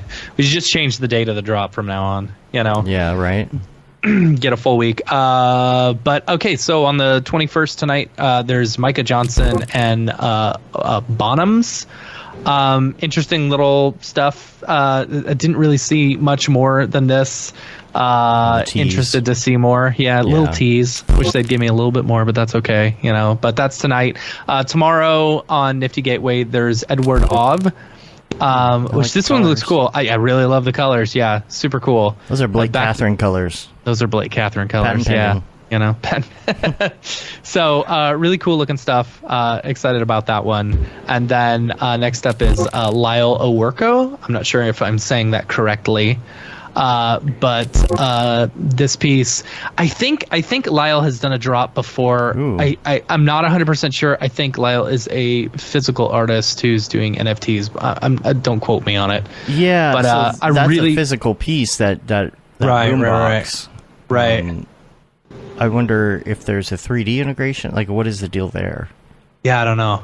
He's done some like AR type stuff, with different NFTs and stuff. I don't know. It's neat looking stuff. And notice it says 2/22. It's 2/22/22 on a Tuesday tomorrow. Yeah. So yeah.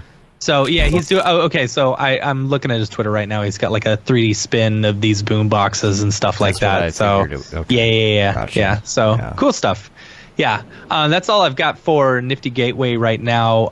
Moving over to Maker's Place, Arbin Velasio. I'm not sure if I'm saying that correctly. I really like this work. What's so funny is because I was like, oh, this is cool. This is some of the other stuff. And then we get to like this one right here. And I was like, oh, that one's gorgeous.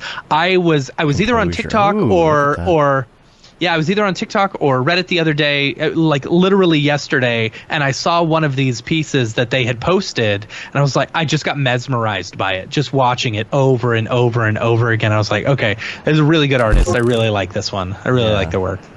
Then that's tomorrow. Tomorrow is that drop. And then on the 23rd, Ying Lu, Year of the Tiger, cool little illustrative work and stuff like that. Neat little stuff there. That's on the 23rd. And then the 24th, Hackatow is doing a drop. It's Remix Me 3. So previously on Remix Me 2, what Hackatow does is takes their art as well as other artists' work. Jonathan Winbush is actually going to be featured on this one. One of several artists who will be on this drop, where they basically remix their art and Hackatow's work together, which is pretty cool. So along with other, so it'll be Jonathan Winbush along with 11 other artists being remixed into Hackatow's work. Yeah. So super cool stuff. Cool. Yeah. Winbush has just been killing it lately. I know, man. He's everywhere. He is everywhere. He's doing so good. And he just got the what was it? The thing. The thing. The thing. Yeah. What, the thing. What did he get? I don't know. What you're talking about. Gosh, I just got to look at his pinned stuff. He sent us a message. I'm trying to pull it up, but Facebook is being weird right now. Here we go. Yeah. What did he send us? Is there something new? What did he say? Yeah. Oh, okay. Yeah. No, I don't know. I didn't know if he had something else out today Epic or not. Games thing. The whatever. Anyway, congrats to Jonathan Winbush for being everywhere and everywhere at the same time. Oh, you're talking about Winbush. I'm sorry. I thought you were talking about Paul for some reason. I don't know. I got ahead of myself. Okay. Yeah, Paul had something. Yeah, but Paul was that was something completely different. Oh, okay. He didn't send us a piece. He was telling us that we could use any of his short films for Mograph TV. Oh, I gotcha. So there you go. Good stuff right there. Yeah. I just get used to, Paul. I feel like he's got an NFT every week now. He's killing it so hard. Yeah, he is. That's funny. Vikkal, have you or anyone at the studio been into any NFT stuff? No, we haven't actually. No one at the studio that I know of has actually done it, which seems shameful. But have you seen any, like, as a studio owner, have you had any clients come to you talking to you about any of the NFT stuff, or like pitched any NFT things? Yeah, I think I'm seeing like a lot of movement in terms of clients wanting to, sort of either building sort of this space to feature NFTs, or create their own sort of virtual world where they can, put their drops in and things like that, which seems pretty commonplace now, but also, fits into what we do really well. But I think we really, feel like NFT it's great. I mean, I think it's very democratic, and I think it really helps the artist to, growing up, you're like, what do you make? Like, you just make it on a computer? Like, are you like a painter? Do you know what I'm saying? But it's sort of out of that, and I feel like that's why it's great. It's like really revolutionizing this thing. But I think minting and stuff yourself, a lot of people kind of, take a backseat when it comes to that. So that's really the only, we are working with a blockchain company to do a bunch of TikToks for them. But that's cool. I don't know if that's cool. That counts as an NFT. But. Yeah, it does, bring validity to the craft. Yeah. And that's good. And like Sharon says here, it can be very intimidating, and absolutely try to figure out how to break into it. You really got to like dip your toe in, and right now it's not easy for your average artist who doesn't know anything about it to just say, okay, I want to start slow and just kind of just get in here and play with it, figure it out. I think we're not to that point yet, and especially with things like the phishing attack, the OpenSea phishing attack that happened this weekend. It's like $200 million stolen that quick, and the victims realized in talking to each other that the only thing that they had in common was they had manually migrated these pieces to OpenSea. And so it's like, you hear about security issues, you hear about wallets, you hear about, you're like, oh my gosh, how do I even get started? And it will get easier. But there are things like modern art thieves out there now who, are trying to steal the Mona Lisa. It's very, very weird times.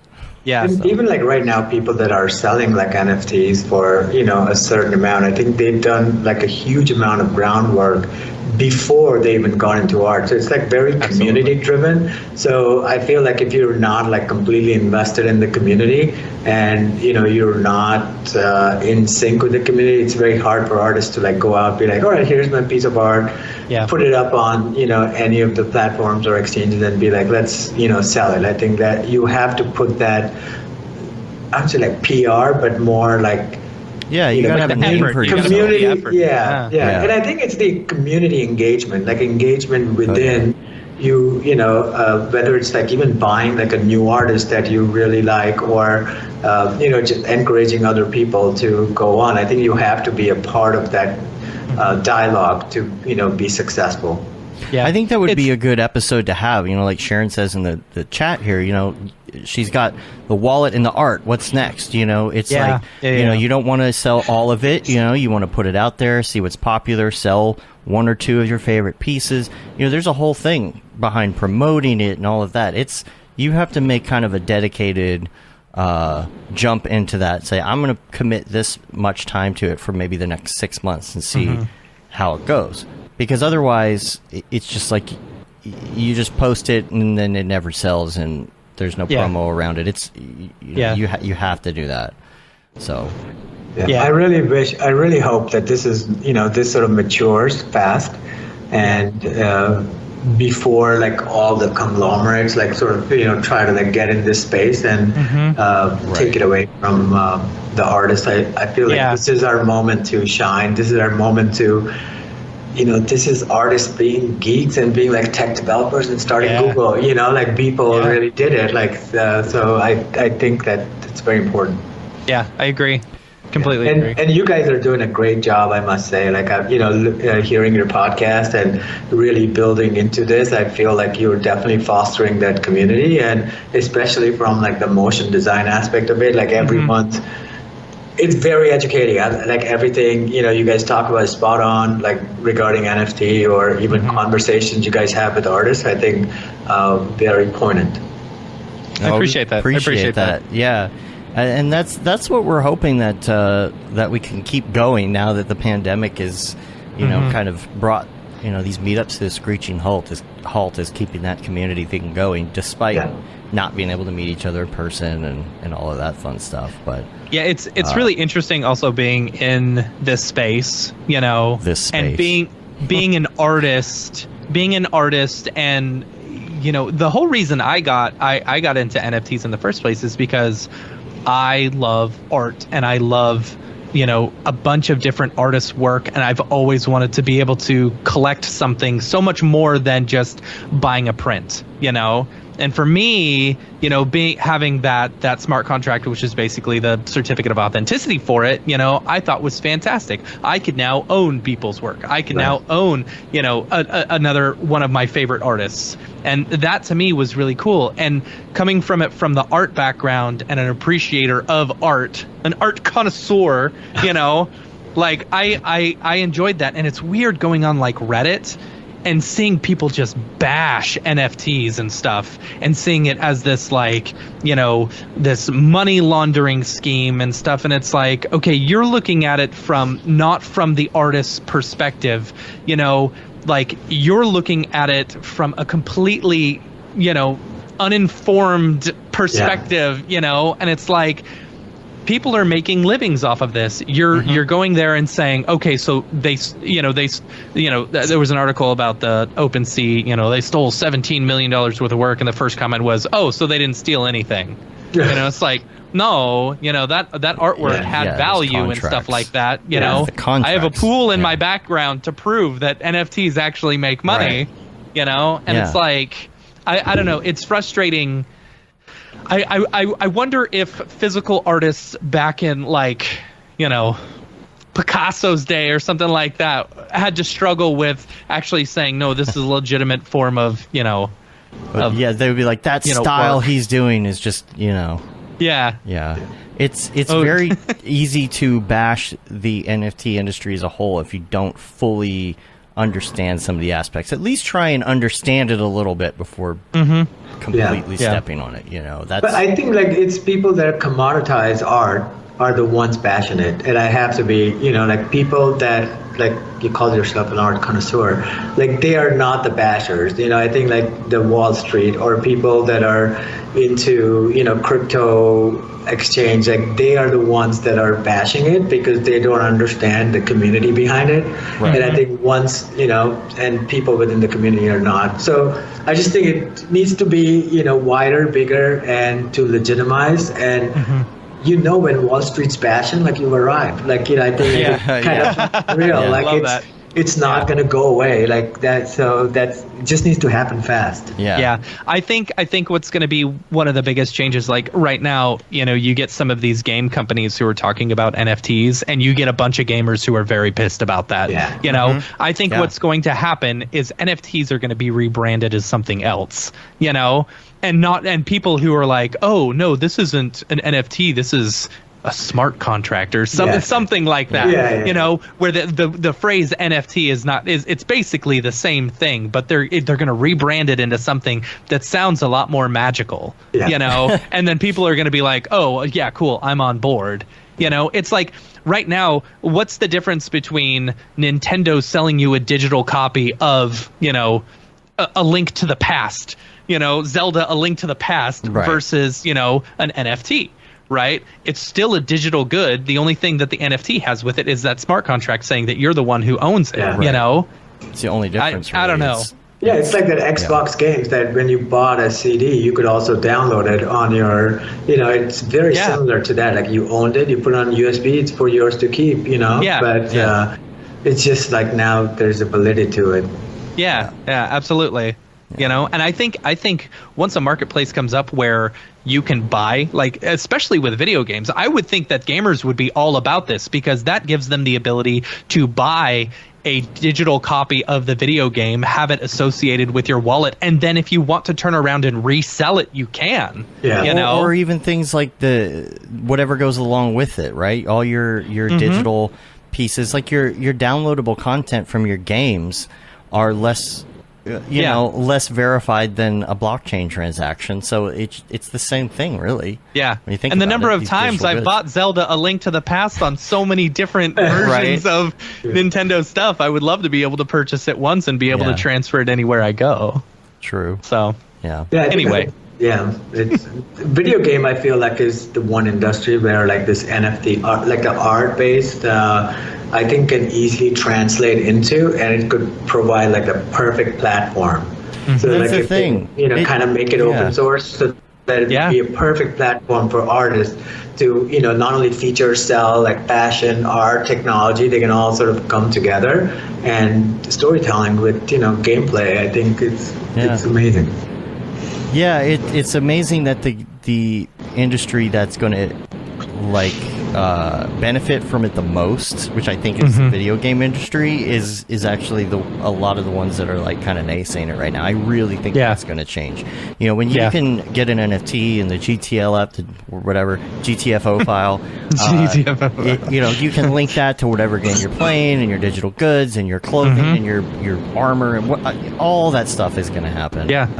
Sharon asked about NFTs. Is there a way to authorize a version so it can't be faked or stolen? That's basically what it is. There is no way to fake a blockchain transaction. A blockchain transaction, but someone could, that's and for me that's one of the big downfalls with NFTs right now is you really have to do your, homework in order to find the validity with the people who are posting it, because you never know whether you're going to get scammed. Yeah, you don't want to. I think scammed. OpenSea needs to do a better job of that. They're really terrible about that, especially when you've got ones that are certified, like Laid Back Llamas. That one's certified, and then you've got Laid Back Llama Collection, which is not, or something. And if someone accidentally presses the wrong one, they could get taken for it. Yeah, there's scams like somebody has offered you X amount of dollars for something. They'll do something like they'll do a different cryptocurrency for the offer so that you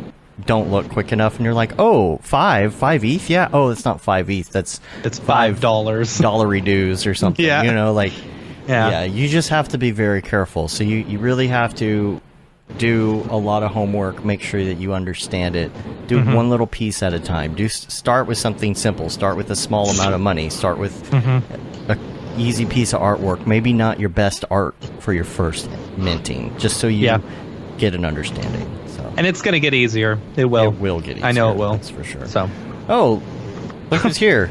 Dang it. I always forget. Matt. I always forget. What's up, Torpy?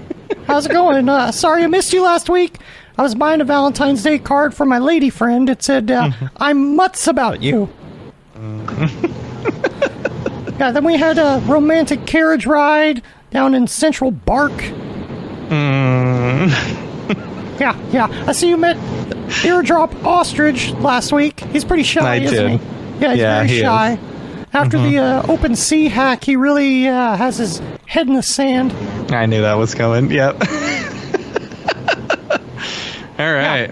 Yeah, that's why I prefer burying all my ETH in holes in the backyard. That's what I call dirty money. Oh, gosh. Okay, bye. All right. On that note, if you or anyone you know is doing a drop, feel free to email us info@mograph.com and we'll show it on the show. Totes. Other than that, let's get back to the regular show. Let's do it. To drop. Is this the fucking mic? Drop. This is exactly what I should be doing. All right. Vikkal, thanks so much for being on. Yeah, thanks so much. It was a good chat. Awesome. Thank you so much, guys. Thanks for having me. It was really good chatting. Nice Yeah, we'll have meeting to someone new. Right? We haven't met before. We'll have to meet up in person next time we're up in New York. I know. Yeah. Yes, please do. Please do. We're normally up there around October time for NAB East. Yeah. Mm-hmm. Yeah, if they do that again this year, we'll hopefully you'll come up sooner than that. Yeah. Sharon asked if I was wearing Dorpy on my hand the whole time. I'm very slick with it, right? Yeah. When we get close, you'll see me kind of like slowly reaching over here to grab him and like put him under the desk so Matt can't tell it's coming, you know? Yeah. Dave, I have a question for you before we go. Do you have a second? Yeah. Was that whole thing scripted, or you just like improv? Oh, so scripted. Oh, that was scripted. I write them the morning of. They're not that scripted. They're not that well thought out, but as you can tell. But yeah. Oh, that's funny. I thought that was pretty impressive if you just came up with that. But yeah. I do about 30 seconds of pre-pro on that at least. Right. You know? Right. Yeah, so if people want to find you online, where can they get a hold of you? Where can they talk to you? At Vikkal on Instagram, Facebook, ataboystudios.com. I think there's a link to my email. It's just Vikkal at ataboystudios.com. And Attaboy Studios is at Attaboy Studios on Facebook, Instagram, Twitter. All the things. All the things. Cool. Yeah. Yep. Cool. Well, we're going to get out of here. You can rate us on iTunes, leave a review on your podcatcher of choice. It helps get our ratings up. You can also subscribe to our newsletter, which goes out every month or so. You can say you've been there, done that, got the T-shirt with the Mograph logo tee, the Paul Babb, Feel the Babb 2020 shirt. All the profits from that go to Doctors Without Borders. There's the Render Things T-shirt, hoodie, and long sleeve tee, the Mograph Blandishment shirt, and of course the That Render is Fire shirt, which you are only allowed to wear ironically. Unless you're shams. Yeah. And that wraps it up. We're on Facebook, Twitter, Instagram, YouTube, TikTok. Hi, TikTok. Oh, no one's over there watching. Who cares? And Mograph.com. And so check us out on there. Make sure that you turn on Mograph TV. Turn it on and rip the knob off. No. Just turn it on and watch Just turn it on and Yeah. rip the knob off. There's no knob Right. anymore, though, I guess. Right. Yeah. So we're going to get out of here, though. Thanks again, Vikkal. And until next time, I'm Dave. And I'm Matt. And this is Vikkal. Have a good one. All right. Later, yo. Bye.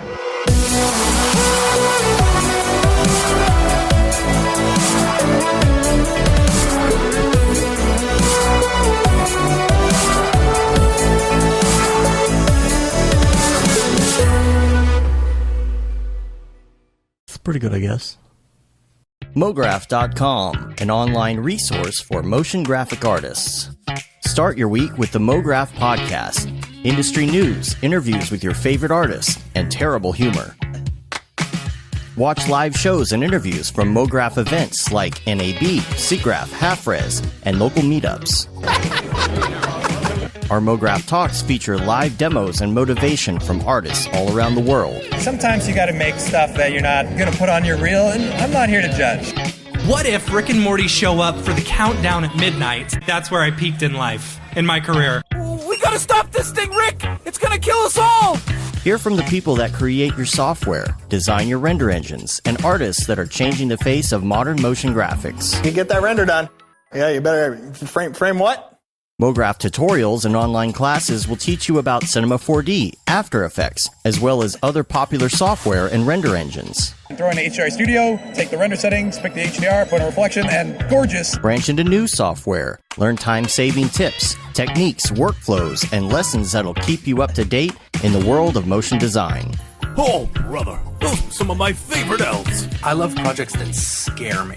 When our art director comes to us and asks for something that I had never done before, man, it gets me pumped. Join the conversation in our live sessions. Check out our plugins, or join the hundreds of daily active users in our Slack channel for technical help, advice, contests, or just to joke around. Real nice banana. Yeah, that's so funny. All right, I'm gonna live forever. Subscribe today and get the latest updates on our YouTube and other social media channels. Take all your dreams and just do it! We don't care how you get here, folks. Just get here. Subscribe to Mograph.com.